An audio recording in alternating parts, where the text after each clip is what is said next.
Hello my fellow thrill seekers, welcome to Mostly Mysteries, the channel where we uncover the unknown and voice the untold. Today's investigation takes us into the heart of a harrowing and deeply disturbing case that's causing ripples across the internet. We're confronting a narrative that reads like a thriller, but with consequences painfully real and far-reaching.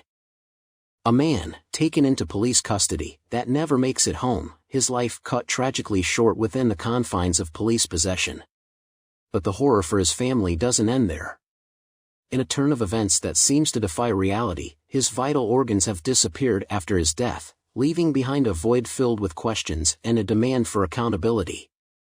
In today's video, we will be piecing together the timeline of events leading up to this man's untimely demise, the actions involved, and the perplexing silence from those trusted with the care of his well-being, and then his body.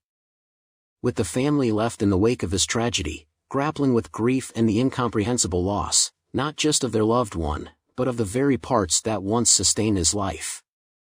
How could a man enter the system and emerge so incomplete? What does it say about the officials and institutions we trust with our safety and our bodies with before and superscript 1 after death? This is more than just a story, it's a call to uncover the truth in a system shrouded in secrecy and confusion. So, stay with us as we embark on this difficult journey, seeking answers and justice for a family left in the dark. This is a case that challenges us to look closer and demand more from those who wield power. Prepare yourselves for a story of mystery, tragedy, and the relentless pursuit of clarity. This is the case of the missing organs.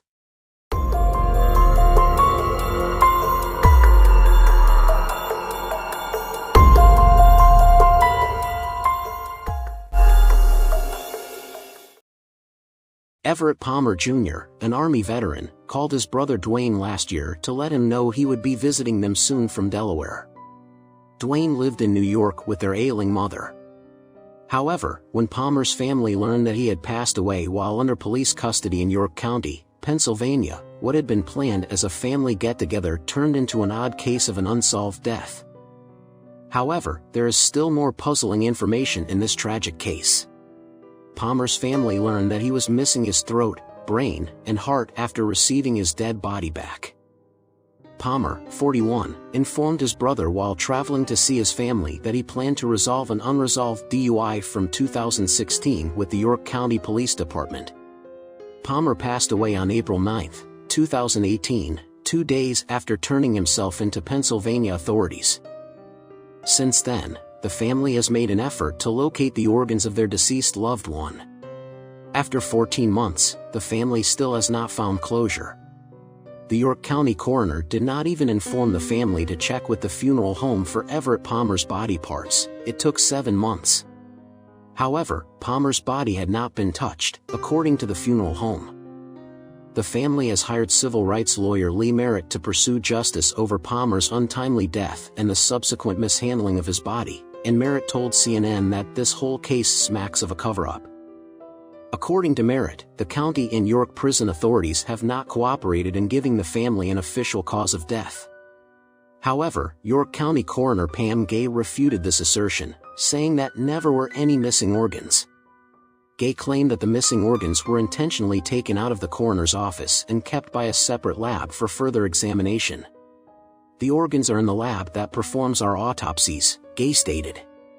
Forensic pathologists and morgues are not always available in coroners' offices. We use outside contractors to provide those services.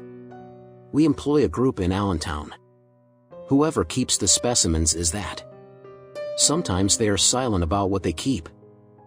Although the family is aware of the location of Everett Palmer's missing throat, brain, and heart, they have not been given access to them or invited to the lab to see them.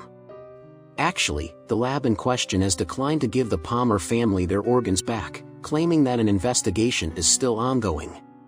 Furthermore, the precise reason these organs were removed in the first place is still unknown. Even more bizarrely, Palmer's death was linked in the coroner's office official report to an odd incident that transpired while he was being held. In an initial autopsy, the county coroner's office reported that Palmer had suddenly gone manic, began hitting his head against the inside of his cell door, and was placed under restraint. According to the report, he became agitated because of methamphetamine toxicity. He also mentioned having a sickling red cell disorder as a cause of his agitation. After that, Palmer was taken to a hospital, where doctors declared him dead. In spite of this report, the coroner's office listed undetermined as the cause of death 2 months later. Since then, the family has refuted the autopsy report and stated that the self-abuse that was detailed in it did not seem like something that a 5-sibling would do. Additionally, Palmer's family said that although he had some past drug-related problems, Palmer had never used meth. Palmer also had no history of health issues. "We don't believe anything the authorities are telling us at this point," Palmer's brother Dwayne said. "The loss is immense for our family. We are inconsolable." His late brother, according to him, was a gentle giant with a kind demeanor who served as the anchor for their large family. He was not a perfect person, but he was definitely not someone who starts trouble, fights, or anything like that, Dwayne went on. He was a kind individual. According to Gay, it is typical in these kinds of cases to remove the throat in order to establish beyond a doubt that asphyxia was not the cause of death. Merritt concedes that misplacing organs that are suspected of having undergone trauma is extremely uncommon, but he does not refute the fact that it is standard procedure to remove these organs for additional examination. Merritt went on to say that there was so much mystery and unanswered questions in a way that violates every policy and procedure the state has, as reported by the Washington Post. The Pennsylvania State Police, the York County District Attorney's Office, and the York County Jail are among the state organizations involved in the case that have either declined to comment or were not reachable. The 2 sons of Everett Palmer survive him. For the time being, his family will keep looking for answers in spite of the difficulties they have already faced. Well, that's all we have on this case, guys. If we get any updates, we will be sure to post another video. But, until then, let us know what you think is going on in the comments below, because we would love to hear your feedback. Thank you so much for sticking around and watching this video through its entirety. Your support truly means the world to me. And if you enjoyed this type of content, don't forget to subscribe, turn on all notifications, and share it with your friends.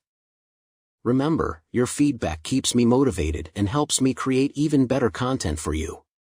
So if you would like to see more videos about the strange and mysterious, then check back in a couple of days for new content because we post 2 to 3 times a week. Well, until next time, thank you again, and stay awesome.